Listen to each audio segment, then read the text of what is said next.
नमस्कार। आज हमारे साथ मिस्टर प्रवीण जी हैं। प्रवीण जी एक रिसर्च में कर रहे हैं, पीएचडी कर रहे हैं modern education and new humanism पर। तो आज हम इनसे जानना चाहेंगे कि मॉडर्न एजुकेशन और न्यू ह्यूमनिज्म विषय पर विस्तृत चर्चा करना चाहेंगे, और जो चर्चा बच जाएगी उसको बाद में किया जाएगा। आज जो सरकार ने न्यू एजुकेशन पॉलिसी बनाई है, उस विषय पे भी हम देख रहे हैं कि काफ़ी बातें हो रही हैं कि भाई कुछ लोग कह रहे हैं प्राइवेटाइजेशन हो रहा है, कोई उसके प्रोज और कॉन्स की बातें चल रही हैं। और एक न्यू ह्यूमनिज्म की बात क्या है, ये एक नया कॉन्सेप्ट है जो कि श्री प्रभात रंजन सरकार जी ने इंट्रोड्यूस किया।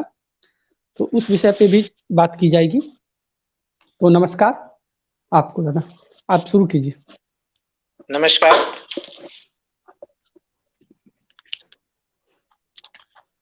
मित्रों, आज हम लोग हमेशा देख रहे हैं कि शिक्षा हमारी मूलभूत आवश्यकता होते हुए भी हम गुणवत्ता युक्त शिक्षा ग्रहण नहीं कर पा रहे हैं। और ये जो शिक्षा में जो गुणवत्ता में जो गिरावट है वो क्यों आ रही है? ये नई शिक्षा नीति जो आई है ये कोई नई बात नहीं है। इससे पहले भी दो और नई शिक्षा नीति आ चुकी है। पहली नई शिक्षा नीति 1968 में आई थी, दूसरी नई शिक्षा नीति 1986 में आई थी, और अभी हम लोग नई शिक्षा नीति 2020 की बात कर रहे हैं जो तैयार है, और ये 2022 से लागू हो जाएगा। लेकिन ये शिक्षा नीतियां जो हमारी बार बार आ रही है, स्वतंत्रता प्राप्ति के बाद भारत के हम लोग 3 शिक्षा नीति देख चुके हैं। इसके अलावा बहुत सारी शिक्षा समितियां हैं, बहुत सारे हमारे आयोग बने। इसके बाद भी भारतीय शिक्षा व्यवस्था जो है वो अपने उद्देश्यों और लक्ष्यों को निर्धारण करने में असफल क्यों हो जा रहा है? ये सबसे बड़ी समस्या है हमारे एजुकेशन सिस्टम की। ये जो समस्या है, अगर इसकी बात करें या हम लोग जो भी शिक्षा नीतियां, शिक्षा समितियां या जो हम लोग आयोग देखते आ रहे हैं, ये हमेशा चाहते हैं कि हमारे शिक्षा की गुणवत्ता में सुधार हो। लेकिन फिर भी हम लोग इतने समय बाद भी सिर्फ कुछ संसाधनों को लेकर के, कुछ पाठ्यक्रम को लेकर के वहीं तक सीमित रह जा रहे हैं जो पहले थी। और यहाँ तक हम लोग जब कुछ मुड़ करके पीछे देखते हैं अपने शिक्षा प्रणाली को, तो ये पाते हैं, और ये चाहे अनचाहे हमारे जो भी अभिभावक हैं या हमारे जो भी लोग हैं, जो बुद्धिजीवी वर्ग हैं, वो इन शब्दों का प्रयोग क्यों करते हैं कि इससे पहले की शिक्षा व्यवस्था थी। हम शिक्षा व्यवस्था में हमेशा नई चीजों की खोज कर रहे हैं, नई समितियां बना रहे हैं, नए सुधार कर रहे हैं, नए रिकमेंडेशन आ रहे हैं, नई नई पॉलिसी आ रही है। लेकिन फिर भी हम अपने पीछे के एजुकेशन सिस्टम को देख करके क्यों कहना पड़ता है कि पहले का एजुकेशन सिस्टम आज के एजुकेशन सिस्टम से बेहतर था, पहले की शिक्षा व्यवस्थाएं आज से बेहतर थी। या हम आज पहले की शिक्षा प्रणालियों का आकलन नहीं कर पाए, या हम आज जो शिक्षा व्यवस्था हमारे सामने है हम उसको ठीक से नहीं समझ पा रहे हैं। ये दो ही परिस्थितियां हो सकती हैं। लेकिन अगर इसके हम लोग थोड़ा सा पहले जाके देखेंगे, हमारे स्वतंत्रता प्राप्ति के पश्चात जब हम देखते हैं अपने एजुकेशन सिस्टम को, तो इससे पहले कहा जाता था कि अंग्रेजी शिक्षा है, और वो हमें नहीं चाहते कि भारतीय शिक्षा खुद आगे बढ़े और अपने तरीके से शिक्षा प्रणालियों का निर्माण करे। लेकिन जब हम लोग इसको देखते हैं एजुकेशन को, तो हमें ये पता चलता है कि हमारे एजुकेशन जो भी नीतियां, समितियां, जो भी रिकमेंडेशन आ रहे हैं, जो भी पॉलिसीज आ रही हैं, इसमें समस्या यहां से नहीं है। समस्या हमारे शिक्षा निर्धारण के नियत पे निर्भर करता है, उसके इम्प्लीमेंटेशन पे भी निर्भर करता है। जब हम लोग शिक्षा को देखते हैं तो इससे पहले थोड़ा सा देखना पड़ेगा कि आजादी के पश्चात हमारे यहाँ एक क्राइसिस आई थी और वो क्राइसिस जानबूझ के लाई गई थी, और पहली क्राइसिस थी राष्ट्र निर्माण के संदर्भ में, और वो पहली क्राइसिस थी political leadership crisis. Political leadership crisis से हमें आज तक ये परिणाम प्राप्त होते हैं कि हम आज तक एक अच्छे लीडर, एक अच्छे नेता का चयन, जिसे हम अपने देश, अपने क्षेत्र, अपने समाज का बागडोर उसके हाथ में देकर संतुष्ट हो जाएं कि वो हमारे लिए कुछ काम करेगा, ये क्राइसिस हम देखते आ रहे हैं। और जिसकी स्थिति आज ये है कि आज हम एक पंचायत स्तर तक का नेता का चयन भी करने में असफल हो जाते हैं।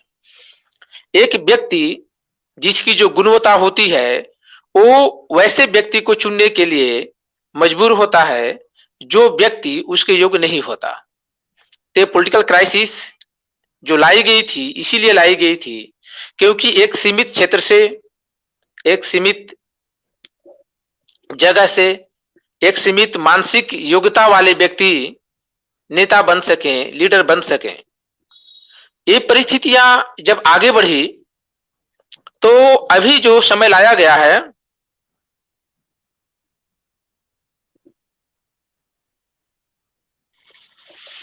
अभी जो समय आया है इसको हम लोग थोड़ा देखते हैं। तो ये समय आया है एजुकेशनल क्राइसिस का। ये एक शैक्षिक संकट का समय है, और ये जो शैक्षिक संकट है ये भी प्रायोजित है, ये कोई नई बातें नहीं है, ये प्रायोजित है। और जब हमारी जितनी सरकारें बदलती हैं, खास करके बीच बीच में 1968 में, 1986 में और अभी 2020 में, हम शिक्षा नीति की बात करते हैं। हम 1949 में, आपके 1952 में, 1966, 62, 64 में हम आयोग की बात करते हैं, चाहे वो विश्वविद्यालय आयोग हो, चाहे वो मुदालियर कमीशन हो या फिर कोठारी कमीशन हो।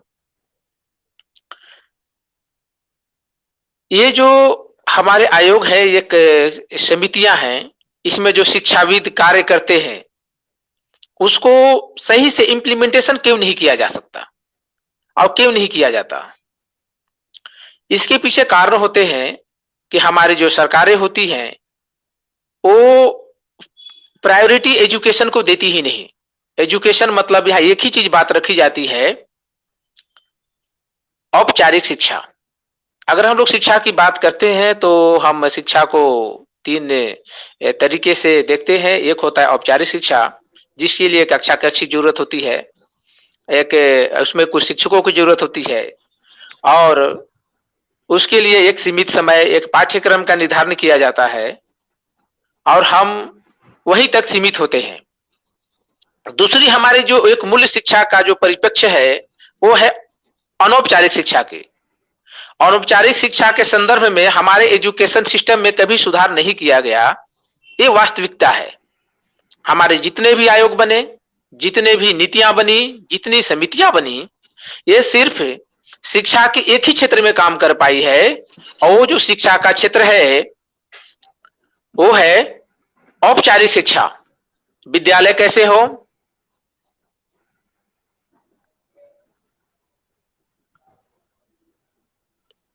विद्यालय कैसे हो, उसके शिक्षक की योग्यता क्या होनी चाहिए, पाठ्यक्रम में क्या परिवर्तन किया जाना चाहिए, हम इन्हीं क्षेत्रों के इर्द गिर्द अपने कार्य को करते हैं और इसी के सुधार को हम लोग समझते हैं कि यही सुधार हमारी शिक्षा को सुधार कर लेंगे। हम अनौपचारिक शिक्षा की तरफ और औपचारिक शिक्षा की तरफ बिल्कुल ध्यान नहीं देते। जबकि हम बात करें हमारी जो औपचारिक शिक्षा है, अनौपचारिक शिक्षा है, ये हमारे शिक्षा के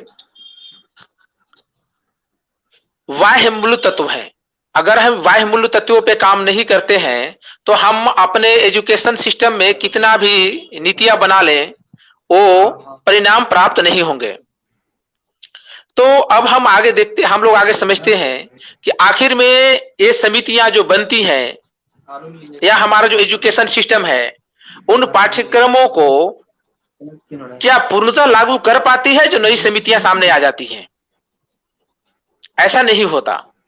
हमारे जो एजुकेशन जो सिस्टम बनाए जाते हैं, जो भी आयोग बनाए जाते हैं, जितने भी आयोग काम किए हैं, इसमें कोई दो मत नहीं है कि आयोग ने ईमानदारी से काम नहीं किया, उसके सदस्यों ने ईमानदारी से काम नहीं किया, उसके अध्यक्ष ने अपनी जिम्मेवारी नहीं निभाई।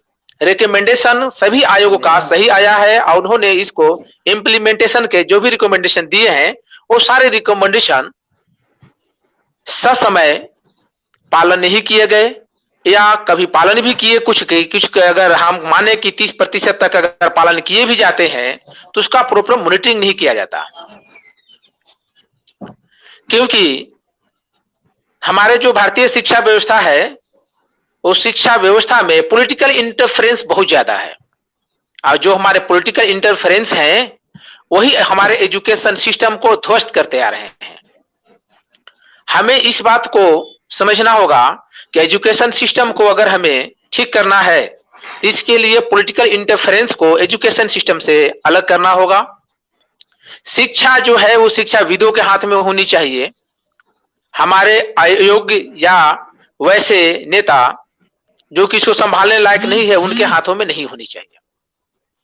हमारे अभी पूरे भारत की बात करें तो बहुत सारे विश्वविद्यालय हैं, जिसमें निजी विश्वविद्यालय भी हैं, हमारे स्टेट यूनिवर्सिटी यानी कि राज्य स्तरीय विश्वविद्यालय भी हैं, और केंद्रीय विश्वविद्यालय भी। इन विश्वविद्यालयों की बात करें तो हमारे विश्वविद्यालय इस बात की प्रयास हमेशा करते हैं, हमारे शिक्षाविद इस बात का हमेशा प्रयास करते हैं कि गुणवत्तापूर्ण शिक्षा बालकों को दी जाए। जो गुणवत्तापूर्ण शिक्षा जो दी जाए। हाँ, मैं ये पूछना चाहता हूँ, हमारे साथ अभी राहुल रौनक जी भी हैं जुड़े हुए। बात आई कि नई शिक्षा नीति और पूर्व की शिक्षा नीति, तो राहुल रौनक जी भी एक स्टूडेंट रह चुके और UPSFY universal protest student federation से जुड़े रहे। तो एक तो बात है कि टीचर की भी देखे, हम बहुत जगह पर ऐसी बातें आती है कि टीचर ट्रेंड नहीं हो पा रहे हैं, उस लेवल पे टीचर ट्रेनिंग कमी है, फिर टीचर स्टूडेंट रेशियो भी है, दो बात। तीसरी बात की जो विश्वविद्यालय और उच्च शिक्षा के संस्थानों में जो राजनीति होती है, तो ये तीन चीजें जो है जिन पे बहुत ज्यादा बातें की जाती है। तो हम राहुल रौनक जी से पूछना चाहेंगे, एक लग रहा है तो आप थोड़ा बताइए इस विषय में कि मान लिया जाए कि शिक्षा में जो स्टूडेंट और टीचर रेशियो जो है, जो कि एक बताया गया है कि एक मानदंड है, मान लिया यूनिवर्सिटी में 20-25 का, और कहीं देखते हैं हम कि 100 स्टूडेंट्स पे एक टीचर है, तो क्या वो प्रभाव डालता है? आप तो पढ़ाते भी है मेरे B.Ed कॉलेज में। जी, मैं B.Ed कॉलेज का प्रभारी प्राचार्य भी हूँ, और मैं पहले बता दूं कि आपका हम एक शब्द एक आपके प्रकरण की बात करते हैं। जैसे राहुल जी ने पूछा कि ये स्टूडेंट की बात करते हैं, तो पहली बात आती है कि हमारे स्टूडेंट फेडरेशन जो होते हैं, या हमारे जो स्टूडेंट जो होते हैं हायर एजुकेशन की अगर बात करें, तो हमारे जितने हायर एजुकेशन है, जितने विश्वविद्यालय हैं, वो लगभग स्टेट और सेंट्रल यूनिवर्सिटी के विश्वविद्यालयों में चयन किया जाता है, संघ बनाए जाते हैं। लेकिन क्या वो जो छात्र संगठन है, जो छात्र संघ है, क्या वो छात्रों के हित में काम कर पाते हैं, या जिस पार्टी के वो भाग होते हैं उसके लिए कार्य करते हैं? यहाँ पे बात आती है कि हमारे जो छात्र संघ जो बनाए गए हैं विभिन्न विश्वविद्यालयों में, ये छात्र संघ कभी छात्रों के हित में कार्य नहीं करते, ये पॉलिटिकल एजेंडे को लेकर के काम करते हैं, जिससे छात्र हित को ही भूल जाता है कि वो क्या कर सकते हैं और क्या नहीं कर सकते हैं। दूसरी बात, पॉलिटिकल इंटरफेरेंस इतनी ज्यादा है कि आपके जो आवाज आ रही है, ऐसे में वीडियो देख रहा हूं, रुका हुआ है। चलिए ठीक है, जी धन्यवाद। तो हम देखते हैं कि कुछ ही फेडरेशन है, जैसे मैं एक UPSF की बात करूं, जिसको मैं जानता भी हूं और पहले से जानता हूं, जो कि UPSF जो है वो एक मोरल वैल्यू पे काम करता है, एजुकेशनल वैल्यू पे काम करता है। बाकी मैं दूसरे की बात करूं कि ये नॉन पॉलिटिकल ऑर्गेनाइजेशन है, फेडरेशन है, तो ये काम जो है नॉन पॉलिटिकल कर पा रहा है। लेकिन बात आती है कि जो UPSF है, ऐसे ऑर्गेनाइजेशन कितने हैं? बहुत कम है, जो कि शायद और कुछ होंगे जो कि मेरे जानकारी में नहीं है। लेकिन जो ऑर्गेनाइजेशन है, जी एक बात मैं कहना चाहता हूँ आपकी बात, कि जैसे छात्र संघ चुनाव होते हैं देश भर में, मैं किसी एक छात्र संघ एक यूनिवर्सिटी को नहीं बोलूंगा, ये अमूमन ये देखा जाता है कि जो उसका इलेक्शन होता है वो उस इलेक्शन में काफी पैसा खर्च किया जाता है और स्टूडेंटों को एन कैन प्रकारेण जो है संगठित किया जाता है, जाति के नाम पे भी देखा गया है। और दूसरा देखा गया है कि उन इलेक्शन के दौरान हम दिल्ली और बॉम्बे ऐसे बड़े शहरों में जो है लोगों को जो है फन फूड पार्क जो होते हैं वहां लेके जाया जाता है, जहाँ का किराया हजार रुपए है एक एक बच्चे का, वहां उनको खिलाया पिलाया सब जाता है। तो इस तरह से देखा जाए तो ये जो मैनिपुलेशन है ये सभी लोग जानते हैं, तो इस और ये धड़ल्ले से किया जा रहा है। तो हम ये जैसे कि देखते हैं, इसको रोकने के लिए भी एक बात होनी चाहिए कि मान लिया जाए कि उसको रोका जाए, जब भी एक मॉरलिटी की बात होगी। अदरवाइज क्या है कि जो संगठन राजनीति से जुड़े हैं, जिनके पास फंड आ रहा है डायरेक्ट इनडायरेक्ट, जायज नाजायज, वो इस पे हावी होंगे। देखिए एक्चुअली क्या है कि जो पॉलिटिकल पार्टियां हैं उनके पास फंड भी है, पैसे भी हैं, और आप स्टूडेंट के लिए मार्ग जो मार्ग सही मार्ग है, जो प्रशस्त मार्ग है, उसे अलग हटाना भी है। देखिए पॉलिटिकल पार्टियां दो चीजें पे काम करती हैं। उनका सिर्फ चुनाव जीतना एजेंडा नहीं होता कि हम यूनिवर्सिटी का चुनाव जीत लें, उनका दूसरा एजेंडा होता है कि एजुकेशनल सिस्टम को ध्वस्त कर देना। क्योंकि अगर एजुकेशन सिस्टम को ध्वस्त नहीं करेंगे, सही एजुकेशन सिस्टम लागू हो गया, जैसे मैं एक बात करूं कि राधा कृष्ण आयोग जो है विश्वविद्यालय आयोग, वो 1949 में लागू हुई थी, 48-49 में, लेकिन उसका इंप्लीमेंटेशन आज तक क्यों नहीं हो पाया? उसका मतलब एक ही है कि हमारा जो स्टूडेंट्स हैं, हम स्टूडेंट को स्टूडेंट रहने नहीं देना चाहते।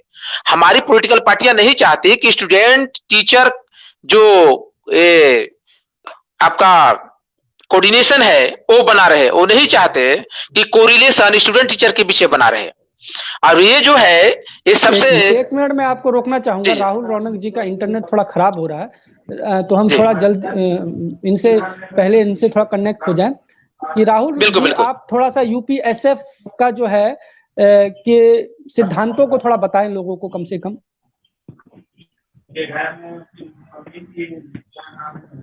जी बिल्कुल। नमस्कार सभी को। जी नमस्कार। सबसे पहले धन्यवाद लाइव चैनल पर, वो धन्यवाद। साथ ही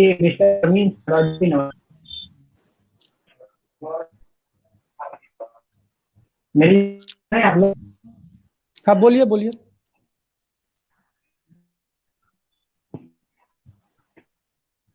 लग रहा है उनका वीडियो फ्रीज हो गया है, तो आप बोलिए। हाँ बोलिए बोलिए। जी मुझे भी जी, तो बात यहाँ पे आती है, राहुल जी सुन पा रहे होंगे मुझे उम्मीद है, उनका वीडियो स्लो है लेकिन आवाज जा रही होगी, उम्मीद करते हैं। तो जो एजुकेशन सिस्टम को ऐसे ही ध्वस्त किया जाता है, आज स्टूडेंट टीचर के बीच में रिलेशन नहीं है। दूसरी बात, स्टडी सेंटर जो भी है, जो विद्यालय है या जो भी हमारे यूनिवर्सिटी हो या जो हमारे कॉलेजेस हो, ये यूनिवर्सिटी कॉलेजेस को हम एजुकेशन के रूप में नहीं देखना चाहते, हमारी गवर्नमेंट नहीं देखना चाहती, क्योंकि उनको पता है कि एजुकेशन में जब स्टूडेंट एजुकेशन को ठीक से समझ जाएगा तो गलत पॉलिटिकल एजेंडे को भी समझ जाएगा। तो ये जो गलत पॉलिटिकल जो एजेंडा है, इसको रोकने के लिए कार्य नहीं होते, बल्कि इसे प्रोत्साहित करने के लिए कार्य किए जाते हैं। तो ये जो है, हमें पहले स्टूडेंट को, जो हमारे नए स्टूडेंट हैं, इसको हमको यहाँ से सुधारने से काम नहीं चलेगा, क्योंकि हम लोग इसको बीच से पकड़ रहे हैं, हायर एजुकेशन की बात कर रहे हैं। हमें इसको तैयार करना होगा प्राइमरी लेवल से।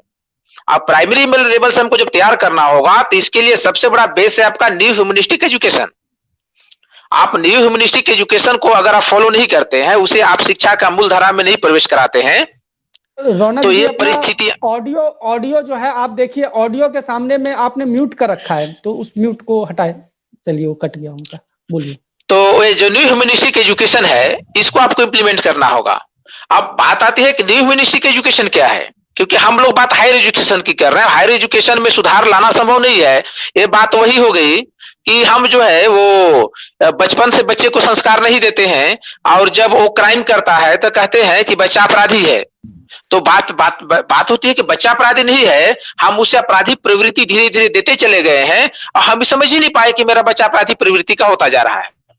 तो बात यहाँ पे है कि हम जब बेस एजुकेशन का तैयार करें ना, तो हमारा जो एजुकेशन का बेस हो वो न्यू ह्यूमनिस्टिक एजुकेशन हो। तो क्या अब बात आती है कि जो हमारा जो ह्यूमनिस्टिक एजुकेशन है, तो वो एजुकेशन सिस्टम क्या खराब है क्या? वो क्या है न्यू ह्यूमनिस्टिक एजुकेशन सिस्टम क्या, वो पहले समझना पड़ेगा, तब हम समझ पाएंगे कि न्यू ह्यूमनिस्टिक एजुकेशन सिस्टम क्या है। तो ह्यूमनिस्टिक एजुकेशन सिस्टम बस यही है, आप जान लीजिए, कि सिर्फ मानव केंद्रित एजुकेशन सिस्टम को बना देना। हमारे यहाँ मैं प्रिंसिपल इंचार्ज हूँ, हमारे यहाँ बहुत सारे स्टूडेंट प्रोफेसर भी हैं, और वो हम अपने करीब 10 साल के एजुकेशनल कैरियर में टीचर ट्रेनिंग कॉलेज में मैं देखता आ रहा हूँ कि जो पाठ्यक्रम है उसमें जो पुराने पाठ्यक्रम है और आज के जो पाठ्यक्रम है वो बहुत ज्यादा बदलाव उसमें नहीं किए गए हैं। उसमें बस एक ही चीज है कि छात्र मनोविज्ञान का समझना, लेकिन किस रूप में समझना और कितना समझना। क्या हम छात्रों के मनोविज्ञान के संदर्भ में उसके शारीरिक मानसिक के अलावा भी कुछ जानते हैं क्या? हम उसमें कुछ इम्प्लीमेंट कर रहे हैं क्या? नहीं कर रहे। हम वहां पे स्पिरिचुअलाइजेशन को हम नहीं चाहते, हम मोरलिज्म को नहीं चाहते। मोरल हमारा पेपर है ही नहीं, स्पिरिचुअल हमारा पेपर है ही नहीं। हमारा तो वहां पे कुछ पढ़ाया भी जाता है तो कुछ दर्शन है, और वो दर्शन किसी न किसी पंथ से, किसी न किसी धार्मिक विचारधारा से प्रेरित है। हम उसी में उलझे रह जा रहे हैं। तो हमको यहाँ पे संभालना होगा प्राइमरी एजुकेशन सिस्टम को, और न्यू एजुकेशन सिस्टम को लागू करना होगा कि हम सिर्फ मनुष्य के लिए सारे जितने भी हमारे पास रिसोर्सेस हैं वो सिर्फ मनुष्य के लिए नहीं है, बल्कि मनुष्य भी उन सारे रिसोर्सेस के संरक्षण के लिए बना हुआ है। हमारा जो रिसोर्सेस है वो हमारे लिए तब शुद्ध रूप में हमारे पास आ पाएंगे जब हम उसको बहुउद्देशीय बना पाएंगे, बहुउपयोगी बना पाएंगे, और हम उसका संरक्षण करने में समर्थ होंगे। तो ये हम बालकों को, जो हमारा प्राइमरी एजुकेशन है, प्राइमरी एजुकेशन के हमें सुधारना होगा। यानी कि हम ये भी कहें कि अर्ली जो हमारा जो अर्ली जो स्कूलिंग एजुकेशन है, जिसको हम लोग आज आंगनबाड़ी के रूप में जानते हैं, उस एजुकेशन सिस्टम को सुधारना होगा। हमें न्यू ह्यूमनिस्टिक एजुकेशन को वहां पे लाना होगा। न्यू ह्यूमनिस्टिक एजुकेशन से आप छात्र के कंसंट्रेशन को बढ़ा सकते हैं। जी, जैसा कि आपने बताया, थोड़ा उनको बता देते हैं। जेनेसिस जो है ह्यूमनिज्म का 15वीं शताब्दी में यूरोप में प्रचारित हुआ, और यह रिलीजियस लाइन पे जो ऑर्थोडॉक्स क्रिश्चियन रिलीजन था उसके रिएक्शन में ये ह्यूमनिज्म आया, जिसमें कहा गया कि everything is centred on human not God. बिल्कुल। तो इसके बहुत बड़े बड़े पौधा हुए 15वीं शताब्दी में रिफॉर्मेशन के बाद, और फिर देखते हैं कि उसी सदी में एजुकेशन में बहुत बड़ा कार्य किया गया, और वो ज्यादातर जो कार्य किया गया क्रिश्चियन मिशनरीज के द्वारा किया गया। उन मिशनरीज में अगर हम सबसे पहले नाम देखें, सेंट लॉयला, जिसका बहुत ही भारत में काफी कॉलेजेस स्कूल्स हैं। उसके बाद उसी क्षेत्र में सेंट जेवियर्स ने काम किया, और मूल रूप से ये जीसस सोसाइटी ऑफ जीसस का कार्य था, जिसमें क्रिश्चियनिटी को एक नए रूप में पूरे दुनिया में फैलाना था। और इसके बाद हम देखते हैं न्यू ह्यूमनिज्म जो श्री प्रभात रंजन सरकार ने मेरे समझ से 1960-70 के दशक में लाए, और वहां से उन्होंने बताया कि spirituality should be inducted in your syllabus. और वो स्पिरिचुअलिटी क्या है, वो किसी धर्म पंथ से अलग है, वह एक इंटरनिटी की ओर ले जाती है। ये दर्शक को थोड़ा क्लियर करना जरूरी था, जिसमें जातिवाद, पंथवाद, प्रांतवाद से अलग ये एक चीज है, जहां पर सभी प्रकार के भाव प्रवणता सेंटिमेंट से ये एक आगे की ओर है, जहां मानव जो है वन ह्यूमन सोसाइटी की बात की जाती है, और जिसमें पंथवाद, प्रोवियंसवाद, और उसके बाद आप जातिवाद, उसके बाद आप देखते हैं विभिन्न प्रकार के जो है भाषावाद से लोगों को आगे ले जाने की बात है। तो अब हम क्योंकि दर्शकों को क्लियर करना था आगे, एक मिनट हम पहले राहुल जी से बात करते हैं। राहुल जी, आप यूपीएससी के सिद्धांतों को थोड़ा जल्दी बताएं, आप बड़ा कट रहे हैं। जी जी जी, नमस्कार। मैं दूसरा माफ कीजिएगा, मैं दूसरा फोन से मैं कनेक्ट किया हूँ, मेरा फोन में कुछ प्रॉब्लम आ गई थी। जी, आवाज जा रही है दादा? हाँ, आ रही, बोलिए। बिल्कुल आ रही है। सबसे पहले रोशन जी को बहुत बहुत धन्यवाद, जिन्होंने आज हमको इन्वाइट किया इस लाइव पर। साथ ही हमारे दादाजी हैं परमिंदर, उनको भी मेरा नमस्कार। और जितने भी दर्शक गण हैं, मैं सभी से अनुरोध करूंगा कि आप लोग बने रहें और आगे का लाइव देखते रहें। और भाई थोड़ा शेयर और लाइक भी कीजिए। हाँ जी, बिल्कुल बिल्कुल। राहुल जी, जी दादा बोलिए। जी जी, आप थोड़ा वो आपका जो यूनिवर्सल प्रायोरिटी स्टूडेंट फेडरेशन है उसके जो जी आपके प्रिंसिपल्स हैं उसके बारे में थोड़ा बताइए। जी बिल्कुल बिल्कुल। सबसे पहले मैं बताना चाहूंगा कि यूपीएसएफ का जो स्थापना हुआ था, मैं पहले शुरू से जी थोड़ा बता दे रहा हूँ। यूपीएसएफ का स्थापना प्रभात रंजन सरकार ने 15 सितंबर 1959 में किए थे मोतिहारी जिले में। इसके बाद यूपीएसएफ हमारा जो है, हम लोग का जो स्टैंड है यूपीएसएफ का, जो अभी तक कार्य हुआ थोड़ा है। इसका फुल फॉर्म दर्शकों को बता दीजिए। हाँ, तो यूपीएसएफ का जो होता है meaning, youth universal priority student federation, अर्थात विश्व स्तरीय छात्र संगठन। यह एक श्री प्रभात रंजन सरकार ने इसे गैर राजनीतिक संगठन दिया है, जो कि सबसे बड़ी उपलब्धि यही है, एक गैर राजनीतिक संगठन। क्योंकि अभी तक में देखने को मिला है पूरे भारतवर्ष में, कोई भी छात्र संगठन अगर है, कोई भी, वो एक किसी न किसी पार्टी पॉलिटिक्स से रिलेटेड है, वो उस पार्टी पॉलिटिक्स से संबंध रखता है, तब जाकर के वो उसका झंडा लेकर उसका जय जयकार करते हैं। लेकिन हमारा जो यूपीएसएफ ये छात्र संगठन है, जो एक गैर राजनीतिक संगठन है, ये इसके पास बहुत सारे स्टैंड है। और दूसरी बात है कि इसके ये प्राउड का एक अंग है, विभिन्न अंग माना जाए इसको, यूपीएसएफ को। और प्राउड को फिलोसफी को लेकर के आगे बढ़ा हुआ है, जो प्राउड के सिद्धांत है, प्राउड का जो मोटो है, उसको लेकर के ये हमारा यूपीएसएफ अभी कार्यरत है। जी, मैं ये आपसे दर्शक जानना चाहेंगे कि प्राउड एक बहुत बड़ा, एक बहुत ही ब्रॉड एक कॉन्सेप्ट है, पर यूपीएसएफ वाई जो भी है, यूनिवर्सल प्रायोरिटी स्टूडेंट फेडरेशन, जो है स्टूडेंट के लिए किन कॉन्सेप्ट को लेके, किन विचारों को लेके आगे चला है? जी जी जी, देखिए यूपीएसएफ का जो विचार है, सबसे पहले कि विद्यार्थियों में जो आजकल समस्या है, जो भी, जैसे कि सबसे पहले की बात है कि आज देश में बेरोजगारी की संख्या बढ़ती जा रही है, ये तो सबको पता होगा। हमारा यूपीएसएफ का प्रथम जो डिमांड है कि शिक्षा के उपरांत 100% रोजगार की गारंटी होनी चाहिए। सरकार एक ऐसी व्यवस्था लाए ताकि यूपीएसएफ का जो उद्देश्य है उसको पूरा कर पाए, जैसे कि 100% युवा, मतलब शिक्षा के साथ रोजगार होनी चाहिए। दूसरी बात, जो शिक्षा के साथ कोई भी राजनेता हस्तक्षेप नहीं हो। हमारी भारत के जो आजकल की जो शिक्षा व्यवस्था है कि चारों तरफ से कहा जाए, आध्यात्मिक में हो चाहे समाज नीति में हो, चाहे वो किसी भी विचारधारा में हो, चाहे वो अभी एजुकेशन से रिलेटेड हो, चारों तरफ से राजनेता का हस्तक्षेप होता जा रहा है। तो हमारा यूपीएसएफ का जो सिद्धांत है ये कहता है कि शिक्षा में राजनीति का हस्तक्षेप नहीं होना चाहिए। और तीसरा जो है कि जो हमारा शिक्षा पद्धति है उसको चेंज किया जाए। अब शिक्षा पद्धति के बारे में थोड़ा बात आप लोग को बताना चाहूंगा, दर्शक लोग को, कि जो शिक्षा पद्धति आजकल के हमारे देश में चल रही है, पूरा विश्व में कहा जाए चल रही है, खासकर मैं पहले देश के बारे में बताऊंगा। यह शिक्षा पद्धति ये गरीबों के लिए भी नहीं कहा सकता है, अमीर के लिए। आजकल की जो शिक्षा पद्धति वो अमीरी शिक्षा पद्धति है। इस शिक्षा पद्धति में कोई भी गरीब, जो मजदूर किसान वर्ग के बेटा बेटियां हैं, वो अच्छी शिक्षा ग्रहण नहीं कर पाता है। तो प्रभात रंजन सरकार कहते हैं कि ऐसी शिक्षा होनी चाहिए ताकि अमीर का बेटा या गरीब का बेटा बेटिया हो, वो एक ही कॉलेज में, एक ही स्कूल में, एक ही कोचिंग में पढ़े। दूसरी बात इसमें कह रहे हैं कि जैसे कि हम लोग इसको जो इन्होंने बात कही उसको मैं एक शब्द इसके लिए बड़ा प्रचलित है, यूनिफॉर्म एजुकेशन सिस्टम।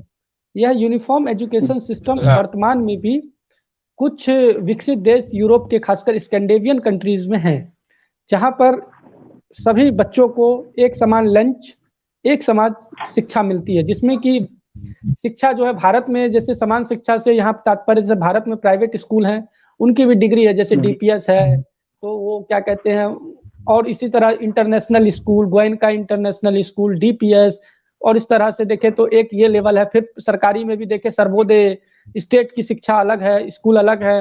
फिर उसमें भी देखें तो कोई नवोदय अलग है, एयरफोर्स स्कूल अलग है। इस तरह से हम देखें तो 2530 तरह के जो है स्कूल चलते हैं भारत में। तो यूनिफॉर्म एजुकेशन सिस्टम की बात कही है, जहां पर एक ही तरह का पाठ्यक्रम, एक ही तरह के अध्यापक जो है शिक्षा बच्चों को दे। यही मेरे आपके कहने का मतलब है। जी जी बिल्कुल।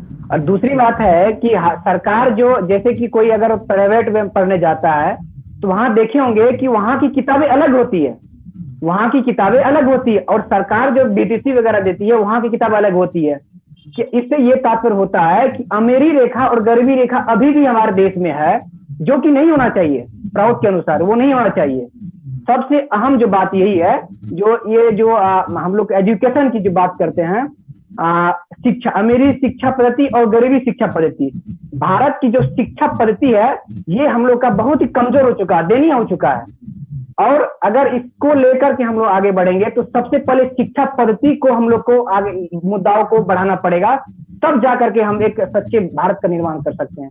क्योंकि हम इसलिए शिक्षा पद्धति के बारे में आप लोग को बताना चाह रहा हूं कि लॉर्ड मैकाले जब वह भारत आया, तो देखिए मेरी बात गौर सुनिएगा जितने भी दर्शक है, लॉर्ड मैकाले जब भारत आया तो उन्होंने सबसे पहले सोचा कि भारत का बेस को कैसे तोड़े, उसका जो आधार है उसको कैसे तोड़े। उन्होंने सबसे जो आधार था भारत का वो आध्यात्मिक शिक्षा पद्धति था, अध्यात्म हुआ करता था। लॉर्ड मैकाले ने सबसे पहले अध्यात्म को छीन लिया। जैसे कि पहले गुरुकुली पढ़ाई होती थी, एक बच्चा एक शिष्य गुरु की जो एक वृक्ष के निकट एक चतुर्वा के पास बैठ करके गुरु उसको मोटिवेट करते थे और एक साथ पढ़ते थे, उसमें ऊंच नीच का कोई नहीं, अमीरी गरीबी का कोई भेदभाव नहीं था। तो लॉर्ड मैकाले ने इस शिक्षा पद्धति को देखा, उन्होंने अपने देश में जाकर के उसका भारत का जो बेस था उसको तोड़ने के लिए प्लानिंग बनाया और तोड़ भी डाला। आज उसी का लॉर्ड मैकाले के दिया हुआ जो है हम लोग आज उसी का भुगत रहे हैं। हमारे समझ से राहुल रौनक जी यहाँ ये कहना चाहते हैं कि जो शिक्षा हो वह मूल्य युक्त हो, जिसमें कि कुछ जीवन और समाज के मूल्य हों। तो अगर वो मूल्य युक्त शिक्षा की बात कह रहे हैं, यही आप कहना चाहते हैं? हेलो, देखिए, हाँ राहुल जी आवाज आ रही है? हेलो राहुल जी, राहुल जी, हाँ हाँ सुन रहे हैं, बोलिए फिर से बोलिए। हाँ यही कहना चाहते हैं मूल्य युक्त शिक्षा की। जी बिल्कुल बिल्कुल। हमारा ठीक है, आगे बोलिए कुछ। हाँ, सबसे पहले अगर भारत को नूतन भारत का निर्माण करना है ना, तो सबसे पहले मैं बताना चाहूंगा इस शिक्षा पद्धति को चेंज करना पड़ेगा। अगर इस शिक्षा पद्धति को चेंज नहीं करेंगे आप, तो जैसे कि तैसे और हम लोग नीचे चले जाएंगे, बल्कि ऊपर नहीं उठ पाएंगे। क्योंकि अभी हमारे देश में अभी भी शिक्षा की कमी है। मैं थोड़ा सा टिप्पणी करना चाहूंगा बिहार पे। मैं क्योंकि बिहार के रहने वाला हूं, मैं समझ सकता हूं। कोई ये कहता है, कोई राजनेता ये कहता है, किसी के मैं पीएसएस के कार्यकर्ता के मुंह से ये भी सुना हूं कि बिहार में बहुत बड़ी इंडस्ट्रीज खोलेंगे, उद्योग खोलेंगे, बिहार को उद्योग का दर्जा देंगे। मैं ये सबसे पहले कहना चाहूंगा, क्या आप जो ये बात बोल रहे हैं क्या ये उपयुक्त है? मेरे अनुसार 100% उपयुक्त नहीं है, क्योंकि बिहार की शिक्षा पद्धति ऐसी है, अभी अगर एक इंडस्ट्री, अगर एक फैक्ट्री खोल दिया जाए तो उसमें हजारों लाखों लड़का, बल्कि रोजगार के लिए नहीं, दंगा के लिए चला जाएगा। वो फैक्ट्री एक से 2 दिन में वो बंद हो जाएगा और सरकार को करना ही पड़ेगा। क्योंकि बिहार में जो शिक्षा पद्धति है, जो मानसिकता है समाज में, जो भी मानसिकता युवाओं में है, सबसे पहले वो मानसिकता को चेंज करनी पड़ेगी, तब जाकर के हम कोई भी उद्योग खोल सकते हैं बिहार में, तब जाकर हम कोई भी एक अच्छा रोजगार की मांग कर सकते हैं। बिहार में एक सच्चे मानसिकता की जरूरत अभी भी है, एक एजुकेशन की जरूरत है, एक सच्ची एजुकेशन की जरूरत है। मैं कहूंगा कि अभी की शिक्षा को देख करके यहाँ पे फैक्ट्री नहीं खोली जा सकती है। मैं इसलिए कह रहा हूं कि अगर कोई भी अगर सरकार वहां उद्योग खोले तो सबसे पहले क्या करेगा लोग, अगर आप रोशन जी वहां के मैनेजर बन जाएंगे तो मैनेजर वहां बनेंगे तो उसके पीछे 10-20 लड़का के पीछे पैर खींचेंगे। ये नहीं देखेंगे मैं उससे अच्छा पोस्ट लूंगा, उससे लड़ाई करेंगे, दंगा फसाद करेंगे। ये सही में बिहार में इसको एक दंगा राज माना जा सकता है। जब तक ये इसको नहीं चेंज करेंगे हम, तब तक हमारा कोई भी काम बिहार के लिए सफल नहीं कर सकते हैं। इसलिए समाज के हर एक युवाओं को, हर एक जनताओं को मानसिकता को चेंज करना पड़ेगा और एजुकेशन को आगे बढ़ाना पड़ेगा। अभी भी भारत में बहुत सारी बातें, बहुत सारी एजुकेशन कमी है मेरे अनुसार से। जैसे राहुल रौनक जी ने कहा वो तो एक अलग बात है। दूसरी एक और बात यहाँ जो एजुकेशन में निकलती है, जो टेक्निकल जो शिक्षा है, जो आपके जीवन में जो उपयोगी शिक्षा है, जिसमें कि टेक्निकल जो शिक्षा है वो बहुत अभाव है। जैसे मान लिया जाए कि आप ने बीए कर लिया, एमए कर लिया, पीएचडी कर लिया, पर क्या है कि उसमें जनरली एजुकेशन लाइन में आप जा सकते हैं, पर जो डायरेक्ट स्किल वाला जो लाइन है, जहां पर रोजमर्रा की जिंदगी से जो शिक्षा जुड़ी है, उसका भारत में बहुत अभाव है। इस कारण एक दूसरा हडल जो है कानून व्यवस्था के साथ बिहार ऐसे राज्य में जरूर ये भी है कि टेक्निकल शिक्षा के अभाव में वहाँ के युवक जो हैं उस प्रकार की इंडस्ट्री के लिए उपयोगी नहीं है। हाँ, उपयोगी सिर्फ वो जो है लेबर क्लास के लिए जरूर हो सकते हैं, पर अधिक से अधिक जो मतलब टेक्निकल जो क्लास है वहाँ हमें नहीं लगता है कि अभी ट्रेंड किया गया है बिहार में खासकर बच्चों को।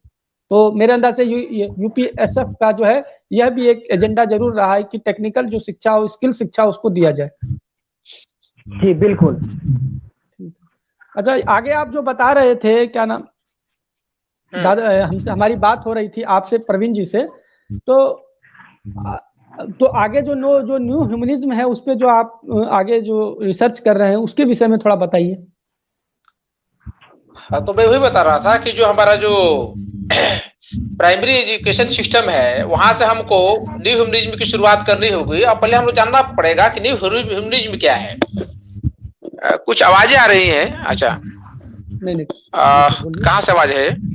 हाँ, तो ये न्यू ह्यूमनिज्म जो है, हमें ये न्यू ह्यूमनिज्म जो एजुकेशन है इसको हमको समझना होगा। न्यू ह्यूमनिज्म एजुकेशन है क्या? न्यू ह्यूमनिज्म एजुकेशन मानव को नए तरीके से इस पूरी सृष्टि के लिए, अपने समाज के लिए, अपने राष्ट्र के लिए शारीरिक, मानसिक, आध्यात्मिक तरीके से उसकी तैयारी करनी होगी, उसमें सुधार करना होगा और उसको नए मानव का निर्माण करना होगा। तो उसके लिए जरूरी होगी कि आपका आध्यात्मिक शक्ति भी आप में हो, शारीरिक शक्ति भी हो, मानसिक शक्ति हो, तीनों का संतुलित विकास अगर आप करते हैं तो ये न्यू ह्यूमनिज्म है। न्यू ह्यूमनिज्म जो है, जैसे कि अभी ये इन्होंने कहा, राहुल जी ने, कि अगर बिहार में कुछ इंडस्ट्री खोल भी दी जाए तो उसमें लोगों में आपाधापी हो जाएगी कि हम जॉब करेंगे तो हम जॉब करेंगे, और इसके संदर्भ में होगी कि जो जिस पॉलिटिकल पार्टी का होगा, जिसके वहां पे शासन होगी, उसको लोग ज्यादा उसको प्रभावित करेंगे। ऐसी संभावनाएं हैं। तो इसमें जो न्यू ह्यूमनिज्म का एक और हिस्सा है समाज निर्माण का। तो सिर्फ एजुकेशन ही नहीं, न्यू ह्यूमनिज्म एक अपने आप में बहुत बृहद क्षेत्र है जो किसी एजुकेशन भी है, समाज भी, सब जुड़े हुए हैं। इसमें न्यू ह्यूमनिज्म के तरीके से आपको समाज निर्माण भी करना होगा। जहां की बात आती है प्रवृत्ति की, तो प्रवृत्ति भी न्यू ह्यूमनिज्म का हिस्सा है, या दोनों में पूरक संबंध है। न्यू ह्यूमनिज्म में और प्रवृत्ति में पूरक संबंध है। तो यहाँ पे इस बात को ध्यान देना होगा कि हमारा जो समाज संरचना है उसको वास्तविक तरीके से बनाना होगा। जो पूर्ववत था, मतलब पहले था, पहले का समाज की हम बात करें तो हमारे यहाँ जितने भी हम लोग देखते हैं कि भारत में लगभग 44 समाज है, भारत की बात करें तो थे। और वो 44 समाज जो है उसके आधार पर राज्य का निर्माण न कर करके राज्य का निर्माण किया गया जियोग्राफिकल एरिया के अनुसार। वो जो एरिया के अनुसार किया गया, आज वस्तु स्थिति ये है कि कोई भी राज्य का जो भी अपनी मूल संस्कृति, मूल सभ्यता, मूल भाषा थी, वो सब समाप्त होने के कगार पे है। ये न्यू ह्यूमनिज्म एक छोटी सी बात नहीं है, लेकिन आज हम बात करेंगे न्यू ह्यूमनिज्म के एजुकेशन सिस्टम पे। अब न्यू ह्यूमनिज्म का जो एजुकेशन सिस्टम है उसमें क्या करना होता है? उसमें आपको क्या करना होगा कि स्टूडेंट को, छात्र को ऐसे तैयार करना होगा कि सबसे पहले वो एक योग्य मनुष्य बन सके। और ये मनुष्यता जो है वो सबसे अनिवार्य हिस्सा है। आज हम व्यक्ति मनुष्य जरूर कहे जाते हैं, लेकिन मनुष्यता का भाव हम सबों में है। अब इसको कैसे बनाया जाए, इस पे कार्य करने की जरूरत है। जैसे मैं बता रहा था कि आपका जो समाज है वो समाज सिर्फ कहने के लिए है, वो मूल समाज नहीं है जिसको हम लोग समाज मानते हैं। पहले का जो समाज था, जैसे हम लोग अगर बात करें तो मगही एक समाज है। मगही समाज है, वहां की मिट्टी एक जैसी है, वहां की सभ्यता एक जैसी है, संस्कृति एक जैसी है, नीड्स एक जैसे हैं, उनकी आवश्यकताएं एक जैसे हैं। एक दूसरे को सहयोग करके आगे बढ़ाया जा सकता है। तो ये जो परिस्थितियां है ना, इस परिस्थितियों को हमें सुदृढ़ करना होगा, तो समाज का निर्माण भी साथ साथ जरूरी है। शिक्षा में देखते हैं कि शिक्षा का जो अगर मूल तत्व भी मान ले वर्तमान शिक्षा का, तो हम अगर क्लासरूम सेंटर्ड भी इसको बना लें, अगर औपचारिक शिक्षा की बात करें, तो यहाँ पे दो चीजें काफी महत्वपूर्ण है। पहली चीज है लेसन डिलीवर्ड, यानी कि क्लासरूम में जो टीचर जो लेसन डिलीवर कर रहा है, जो बच्चों को दे रहा है, परोस रहा है, वो कितना परोस पा रहा है, कितना सही दे पा रहा है। दूसरी बात आती है कि छात्र जो ग्रहण कर रहे हैं वो उसको कितना ग्रहण कर पा रहे हैं और उसके लिए कितना उपयोगी है, उसके लिए उपयोगी है कि नहीं है, इन चीजों को जानना होगा। उसके लिए फिर जरूरी है कि क्या बच्चा जो ग्रहण कर पा रहा है, क्या उसके पास एकाग्रता बची हुई भी है कि नहीं, या हम उसे जो सिखा रहे हैं वो हमारे 40 मिनट के क्लास तक सीमित है, या वो क्लास के बाद जब दूसरे टीचर आएंगे तो क्या उसका कुछ उपयोगिता रह जाएगा कि नहीं रह पाएगा। तो हमें इन चीजों पे ध्यान देना होगा। तो हमारा जो न्यू ह्यूमनिस्टिक एजुकेशन है, वो अगर वो पहला हिस्सा है उसका कि योग्य मनुष्य तैयार करना, और उसकी तैयारी जो शुरू होती है वो गर्भ से के दौरान से ही शुरू हो जाती है। जैसे मैं बात करूं तो हमारे जो डॉक्टर सर्वपल्ली राधाकृष्णन, जो हमारे पूर्व राष्ट्रपति भी रहे हैं, एक शिक्षक भी रहे हैं, उन्होंने एक छोटी सी घटना उनके साथ घटी थी, और वो घटना काफी प्रभावी थी कि जब उनसे पूछा गया था कि स्वामी जी मुझे ये बताइए कि जो हमारा बच्चा जो है वो कि कैसे शिक्षा ग्रहण करे कि वो एक अच्छा नागरिक बन सके। उन्होंने उनसे एक ही प्रश्न पूछा कि आपके बच्चे का जन्म कब होगा। उस मां ने जवाब दिया कि हमारे बच्चे का जो जन्म है वो तो हो चुका है, वो 5 से 6 वर्ष का हो चुका है, पढ़ने लायक हो चुका है, विद्यालय भेजना है। तो बोला कि माता जी आपने अपने बच्चे को 6 साल बर्बाद कर दिए। तो यहाँ पे बात वही आती है, न्यू ह्यूमनिस्टिक एजुकेशन की शुरुआत आपको जो करनी होगी वो बच्चे के गर्भादौरान से ही करनी होगी। न्यू एजुकेशन सिस्टम की शुरुआत करने के दौरान हमें ध्यान रखना होगा कि जो माँ है उसको नैतिक मूल्यों का ज्ञान हो, पिता है नैतिक मूल्यों का ज्ञान हो, समाज हो और उससे नैतिक मूल्यों का ज्ञान हो। अगर ये परिप्रेक्ष्य हमारा ठीक से काम कर रहा है तो हम समाज को न्यू ह्यूमनिस्टिक एजुकेशन के जो प्रारंभिक स्तर है वहां से हम शुरुआत कर सकते हैं। दूसरी बात आती है जब बच्चे का जन्म हो जाए, तो बच्चे का जन्म होने के साथ घर का जो वातावरण है और शारीरिक, मानसिक और आध्यात्मिक तीनों तरीके से मजबूत हो और तीनों तरीके से प्रभावशाली हो, ये जरूरी है। इसके बाद हम जब आगे बढ़ते हैं तो बच्चे का जब सही समय पे बच्चे को कंसंट्रेशन बढ़ाने के लिए, सही मनुष्य बनाने के लिए मेडिटेशन की बहुत जरूरत आवश्यकता पड़ती है। मेडिटेशन हमारा मानव जीवन का एक अमूल अंग है, हिस्सा है, जिससे हम में आध्यात्मिक शक्ति का विकास होता है, जिससे आगे स्टूडेंट जो है वो कंसंट्रेशन कर पाता है। इसके उदाहरण जो है हमारे डॉक्टर रवि बत्रा इसके उदाहरण हैं। डॉक्टर रवि बत्रा जो लोग नहीं जानते होंगे, ऐसे आपको रोशन जी बताएंगे डॉक्टर रवि बत्रा के बारे में। देखिए डॉक्टर रवि बत्रा एक उदाहरण है जिनका कंसंट्रेशन बहुत हाई था। उनका कंसंट्रेशन इतना हाई था कि ये एजुकेशन जब ये ग्रहण कर रहे थे तो बहुत कम समय में बहुत हायर एजुकेशन इन्होंने ग्रहण किया, और किसी त्रासदी को आने से पहले, जो इकोनॉमिकल त्रासदी आई थी उसको आने से पहले इन्होंने घोषणा कर दिया था कि एजुकेशन त्रासदी आने वाली है। तो इनका जो कंसंट्रेशन के पीछे जो रीजन था, मैं 1-2 सेमिनार भी डॉक्टर रवि बत्रा के साथ मैंने पार्टिसिपेट किया है, उससे उन्होंने हमसे कुछ बात भी हम लोग उन्होंने किया था। तो उस संदर्भ में डॉक्टर रवि बत्रा ने एक चीज को बताया था कि मेडिटेशन कंसंट्रेशन का मूल तत्व है।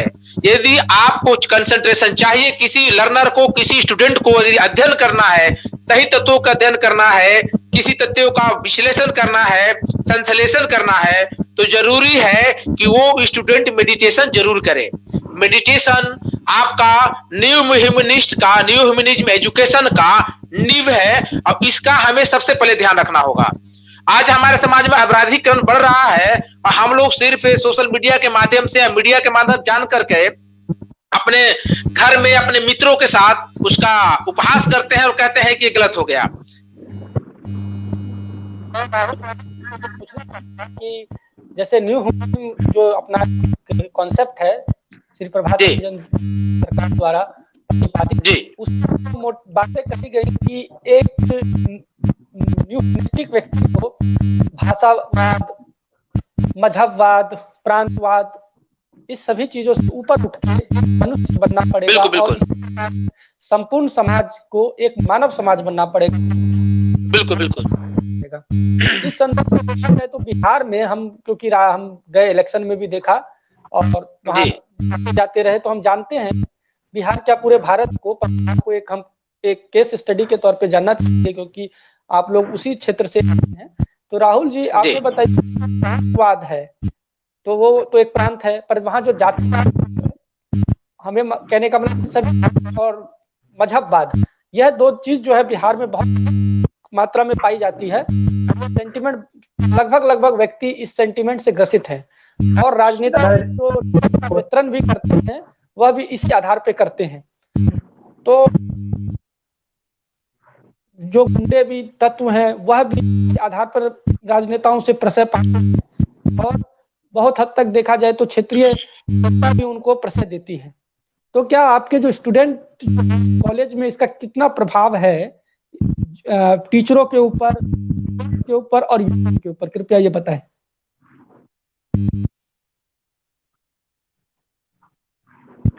देखिए रोशन जी, मैंने आपका पूरा क्वेश्चन सुनाने दिया, लेकिन जातिवाद के बारे में बताना चाहूंगा। जाति के क्वेश्चन आपने किया अभी, मैं पूरा क्वेश्चन नहीं सुन पाया। मेरी आवाज जा रही है? हाँ, मैं बताना फिर से एक बार क्वेश्चन बोल देता हूँ नटसेल में कि सबसे भाषावाद, प्रांतवाद, जातिवाद और मजहबवाद जो है बिहार के में बहुत अधिक है। और भी जगहों पर है, पर बिहार में भी है और राजनेता कॉलेजों में भी हम देखते हैं जी जरूर। मतलब ये टीचर और बिल्कुल मैं बताना चाहूंगा कि आपने जातिवाद की बात बोली है, शायद आपकी आवाज कट रही है, आप अपना ठीक है आप बोलिए।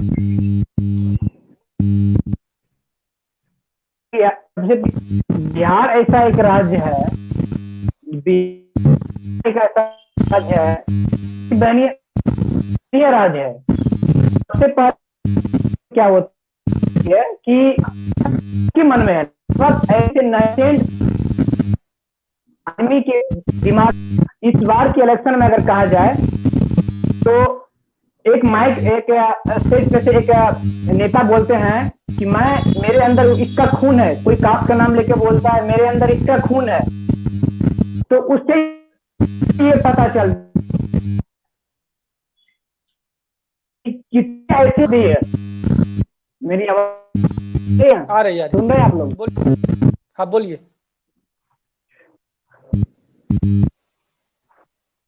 जी, तो हमारे बिहार में 80 से 90% जाति को लोग वोट डालते हैं, जो कि एक बहुत ही गलत बात है। जब तक ये जाति मजहब जो हम लोग क्या कहते हैं मंदिर मस्जिद के लिए मरते हैं, खासकर बिहार में ज्यादातर होता है। और मैं पिछले चुनाव के बारे में कुछ बताना चाहूंगा कि आप कोई नेता बोलते हैं मैं इसका खून रखता हूँ, मैं इस कास्ट से आता हूँ, इस बार मैं पलट दूंगा, ये कर दूंगा, वो कर दूंगा। इससे ये पता चलता है कि बिहार के लीडर की मानसिकता और बिहार के जनता की मानसिकता कैसी है। अगर आपको ये बोल दिया जाएगा कि आप सिंह राजपूत में आते हैं, उसका जय जयकार करेंगे, तो बिहार की जनता 80 से 90% वोट उसी को देंगे, जाति को देंगे। वो मैं ये कह रहा हूँ कि जो स्टूडेंट्स हैं, स्टूडेंट्स के और टीचर्स और यूनियन के ऊपर इसका कितना प्रभाव है?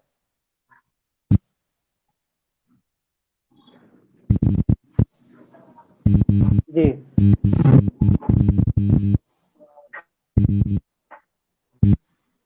क्वेश्चन रिपीट कीजिए। मैं ये कह रहा था स्टूडेंट, सुनाई आ रहा है आवाज? टीचर और यूनियन पे इसका कितना प्रभाव है? जी बोलिए। मैं ये पूछ रहा था कि स्टूडेंट, टीचर और यूनियन के ऊपर इसका कितना प्रभाव है आजकल? जी सबसे ज्यादा मैं कहूँ टीचर स्टूडेंट ना, ये स्टूडेंट को भी हम कहते हैं कि स्टूडेंट भी जातिवाद लेके स्टूडेंट। और आज की जो टीचर है ना, मैं सुपौल में बसना कि कोचिंग है कि कोई एक बच्चा वीक था पढ़ने में, उसको बोलते तुम इस करके हो जाके जब रहो, तो बताइए इससे क्या पता चलता है कि उसके माइंड में जो मानसिकता है उसमें भी कास्ट दम ढुका हुआ है। हम ये नहीं कह सकते हैं कि कोई भी टीचर के दिमाग में नहीं है, हम इतना कंफर्म कर सकते हैं कि कुछ ऐसे टीचर हैं जिसमें कास्ट दम की भावना नहीं है, बल्कि 70 से 80% टीचर के मन में कास्ट दम की भावना है और के ले जाने का काम करते हैं वो। तो जैसा कि राहुल रौनक जी ने बताया कि बिहार में स्टूडेंट्स के मन में जातिवाद और धर्मवाद की बहुत ही अधिक भावना है और इवन की टीचर्स के मन में भी है।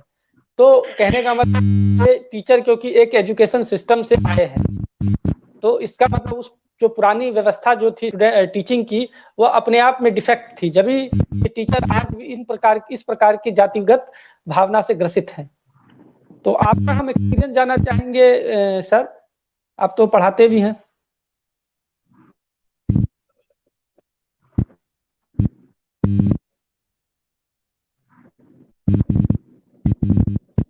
आवाज आ रही है मेरी?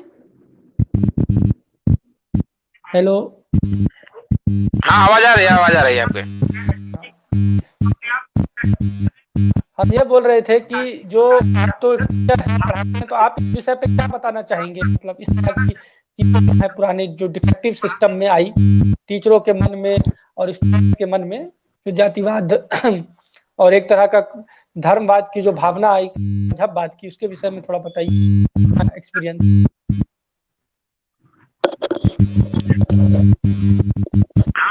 मुझसे पूछा गया है। हाँ, देखिए ये जो भावनाएं हैं, ये कोई नई बात नहीं है। पूरे भारतवर्ष की मैं बात करूं तो सिर्फ बिहार की नहीं, पूरे भारतवर्ष की स्थिति है कि जो आप अच्छे यूनिवर्सिटी की बात करते हैं, हम लोग सेंट्रल यूनिवर्सिटी को सबसे बेहतर यूनिवर्सिटी मानते हैं, वहां भी ये भावनाएं हैं।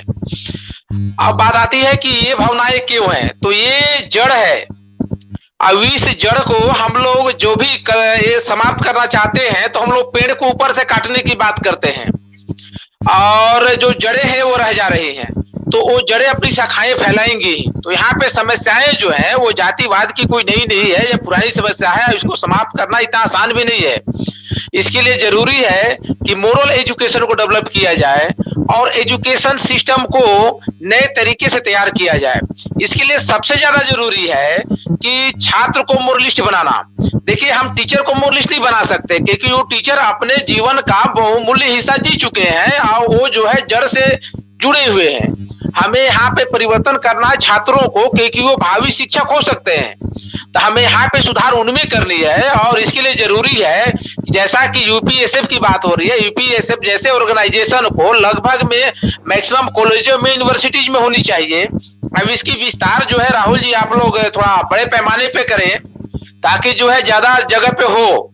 इसके लिए जो भी इंटेलेक्चुअल आपका जो फेडरेशन है, यूपीआईएफ है, उसके लोगों का उपयोग किया जाए और इसको लाया इम्प्लीमेंट किया जाए, तभी सुधार संभव है। दूसरी बात है कि देखिए, जो पॉलिटिकल जो गंदगी है ना, जो विश्वविद्यालयों में और संस्थानों में, कॉलेजों में, इसे आप नहीं हटा सकते। ये बहुत बड़ी जमी हुई है, इसे हटाना बहुत मुश्किल है। इसके लिए जो है आपको स्टूडेंट को ही तैयार करना होगा, बिना स्टूडेंट के तैयार किए नहीं हो पाएगा। अब इसके लिए उनकी जो गति है ना, वो हम लोग से ज्यादा है। जो लोग हैं, मोरल लोग हैं, उन मोरलिटी में है, वो उनसे ज्यादा गति इनकी है। दूसरी समस्या ये आती है इन संस्थानों में कि जो हमारे स्टूडेंट हैं, वो स्टूडेंट को ये सब समझने का अवसर ही नहीं मिल पाता। हमारे स्टूडेंट पहले तो प्रायः क्लास नहीं जाते, विश्वविद्यालयों में या कॉलेजेज में जाते भी हैं तो एक समूह ग्रुप का हिस्सा बन के रह जाते हैं। तो जैसे मैं बता रहा हूं कि इसमें सबसे बड़ा जो कमी ये आ रही है कि कमी उनकी नहीं है जो कि जड़ फैलाए हुए हैं या जड़ गड़ाए हुए हैं। कमी इनकी है कि जो मोरालिटी जिनमें है, उनका जो है ना एक्शन, उनकी जो क्रिया है वो कम हो जा रही है। उनकी क्रिया को बढ़ाना होगा, आपको अपनी क्षमता को बढ़ाना होगा। सबसे बड़ा प्लस पॉइंट आपके पास ये है, प्राउड के पास, प्राउड ऑर्गेनाइजेशन में, कि आप जितने भी पार्टियां उठा लीजिए, सब पार्टियों में सब ऑर्गेनाइजेशन है। जैसे स्टूडेंट फेडरेशन उनके पास भी है, लेबर भी है, लेबर फेडरेशन भी है, फार्मर फेडरेशन भी है, यूथ भी है, लेकिन उनके पास इंटेलेक्चुअल फेडरेशन नहीं है, क्योंकि पार्टियां समझती हैं कि हमें इंटेलेक्चुअल की जरूरत नहीं है। इंटेलेक्चुअल की बात जब मानने लगेंगे तो पार्टियां अच्छी हो जाएंगी, अब पार्टियां अच्छी हो जाएंगी तो हमारा पॉलिटिक्स नहीं चल पाएगा। तो यहाँ पे जरूरी है कि आपके पास एक सबसे बड़ा पॉइंट है कि आपके पास एक इंटेलेक्चुअल फेडरेशन है। आप इंटेलेक्चुअल फेडरेशन का उपयोग कीजिए और अपने जो भी आपके यूनिवर्सिटी है, विश्व कॉलेजेज हैं, उस यूनिवर्सिटी कॉलेज में आप कुछ प्रोग्राम, सेमिनार हो या कोई कॉन्फ्रेंस हो, सिंपोजियम हो, कुछ अवेयरनेस प्रोग्राम हो, इसका ऑर्गेनाइजेशन यूपीएसएफ वाले आप लोग करवाइए। इसके लिए इंटेलेक्चुअल फेडरेशन आपको पूरा कोऑपरेट करेगा और इसके लिए जो प्रोफेसर की टीम होगी या जो इंटेलेक्चुअल लोगों की टीम होगी आपको मदद करेगी। ऑर्गेनाइजेशन में इंटेलेक्चुअल लोगों की कमी नहीं है। तो यहाँ पे हमारा प्रयास कमजोर है, वो जो गलत कर रहे हैं उनका प्रयास तो है ही वो गलत करना, हमारा प्रयास कमजोर है। हमें अपने प्रयास को मजबूत करना होगा कि इंटेलेक्चुअलिटी को हम डेवलप करें, स्पिरिचुअलिटी को डेवलपमेंट करें। तो हम लोग स्टूडेंट को हमें ठीक करना है, स्टूडेंट को सही रास्ते पर लाना है, स्टूडेंट को एजुकेशन सिस्टम को समझाना पड़ेगा। एजुकेशन क्या है, आप स्टूडेंट हैं, को रिलेशन बनाना पड़ेगा बढ़िया से। खोल दीजिए, आवाज मिस्टर परवीन जी का और राहुल रौनक का धन्यवाद। हम इसी तरह से आप लोगों की सेवाएं करते रहेंगे और आज बिल्कुल बिल्कुल जाते जाते मैं एक्चुअली बोलिए। मैं कह रहा था कि यदि आप समय लेना चाहे तो मैं दिन में और ज्यादा अच्छा समय दे सकता हूँ आपका। जब हम कॉलेज में होते हैं तो ज्यादा मेरे लिए और उपयुक्त समय होता है, कोई दिक्कत नहीं होती वहां पे। तो ज्यादा अच्छा रहेगा कि आप अगर कॉलेज के टाइम में लें तो हम आपको और ज्यादा समय दे सकते हैं। धन्यवाद आपका। बाकी अभी भी हम तैयार हैं, कोई दिक्कत नहीं है। कोई बात नहीं, धन्यवाद आपका सर। और हम कोशिश करेंगे कि आप लोगों की सेवाएं लेते रहें और इन्हीं बातों की शिक्षा में मूल्य हो और सभी प्रकार की भाव प्रमाण सेंटिमेंट से शिक्षा ऊपर रहे और बिल्कुल न्यू ह्यूमनिस्टिक एप्रोच डेवलप हो, यही हमारी आशा है।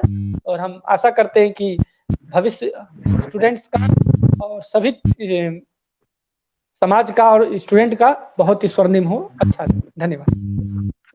नमस्कार।